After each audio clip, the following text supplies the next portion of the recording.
So the question is, why start a homestead? I'll give you two reasons, and the two reasons are our reasons. Become more self-reliant and improve your lifestyle.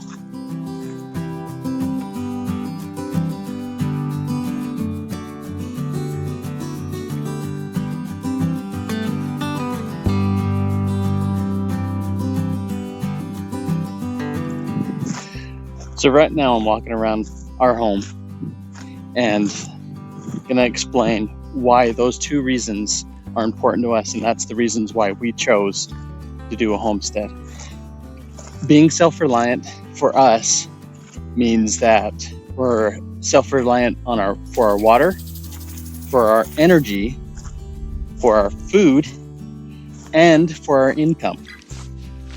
Now, you notice we are really not fully set up for all of that, but we're working on it. So with water, what we want to do is, if you can see behind me, is we want to collect rainwater from the shop. And what we're going to do next year is install a sprinkling system that will tap into that rainwater and give us more self-reliance on our water. And we also found a untapped well on our property. Under this bucket here,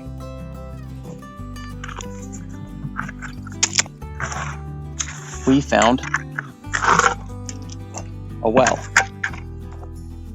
Hello there. Hasn't been used in over 20 years,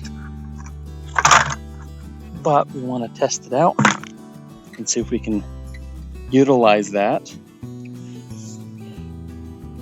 to water our yard. The other thing that we want to be more self-reliant with is energy. When we first moved in, we had the means to be able to put solar on our shop, and that's what we did. So on top of our shop, we have solar panels that go into a battery backup that we use all the time. Our home actually sits on a lot that does not have gas.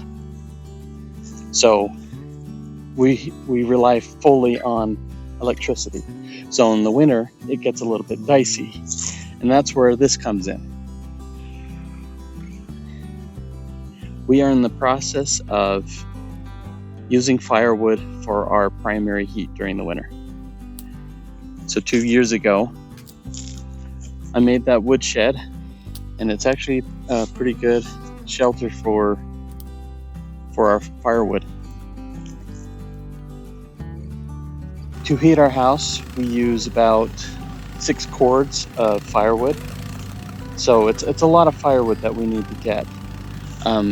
Currently, we don't have any means of getting firewood other than purchasing the firewood from vendors.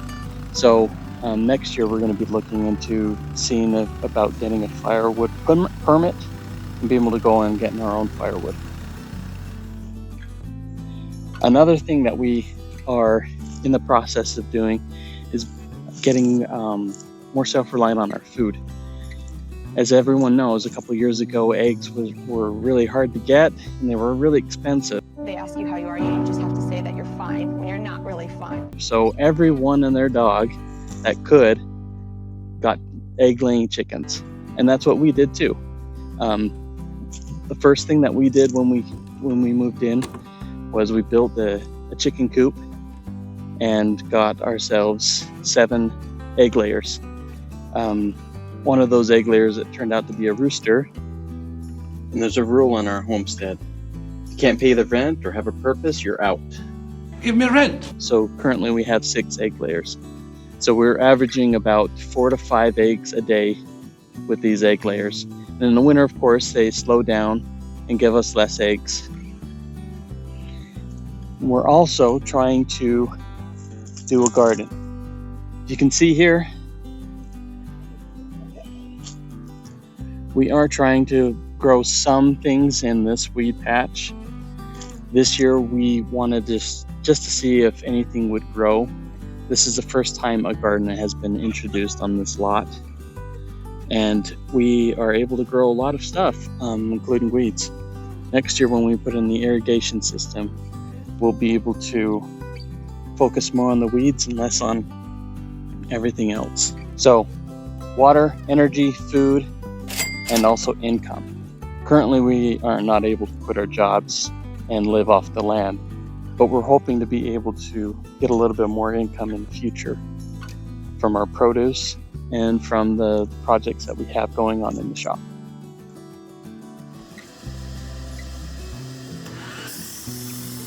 So that's being more self-reliant.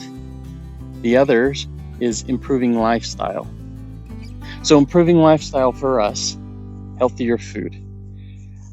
When we grow our own food, when we process our own chickens and harvest our own eggs, we'll know what they're being fed and where they came from and how they're being processed. That's not something you can definitely know from anything that you buy from the grocery store. So healthier food, minimum waste, meaning all of our food waste that we have either goes to the chickens or are fed to our cats.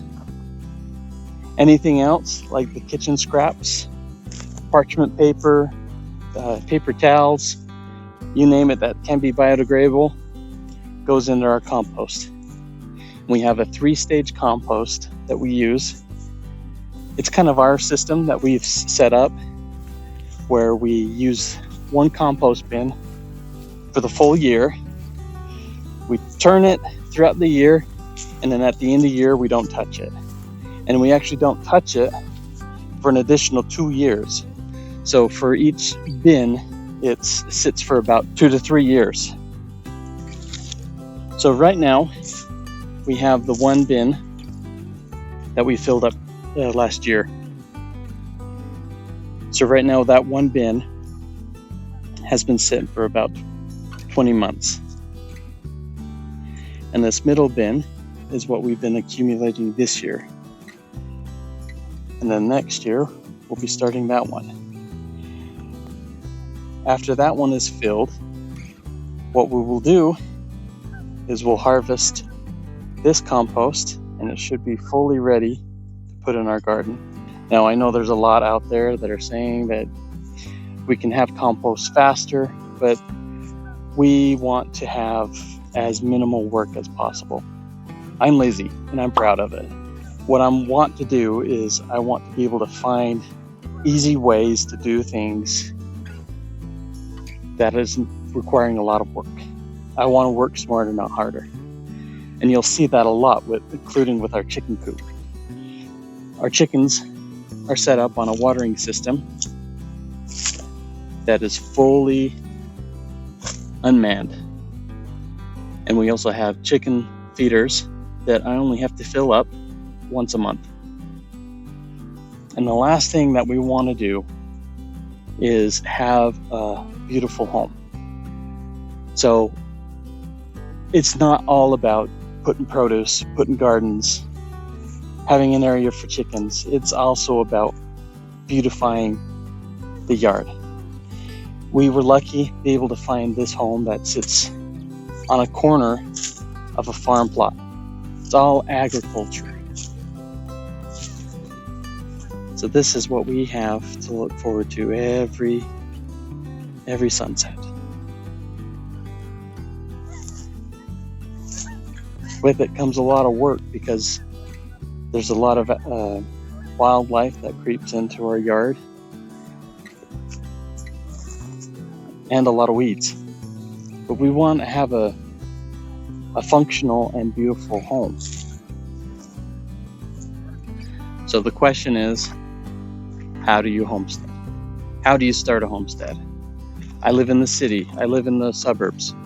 What do? Well, you do what you can with what you have. And that's what we're doing. We're doing what we can with what we have. We have a 3/4 lot that is pretty much untapped. And yes, there's a lot of areas where we can't plant and can't have animals and whatnot. But there's a lot that we can do. And that's what we're going to be doing. We're going to try our best, and we're going to take the easy way. I want to be able to be lazy about it and be able to reap the benefits of being a homesteader. I also want healthier foods. I want all those benefits. And honestly, I'm going to do the best I can. We're going to do the best that we can with what we have. And that's what's important, is to do the best that you can with what you have, whether it be only a patio or 2, 3, 4 acres. But what's important is that you do your best. And that's what we're doing.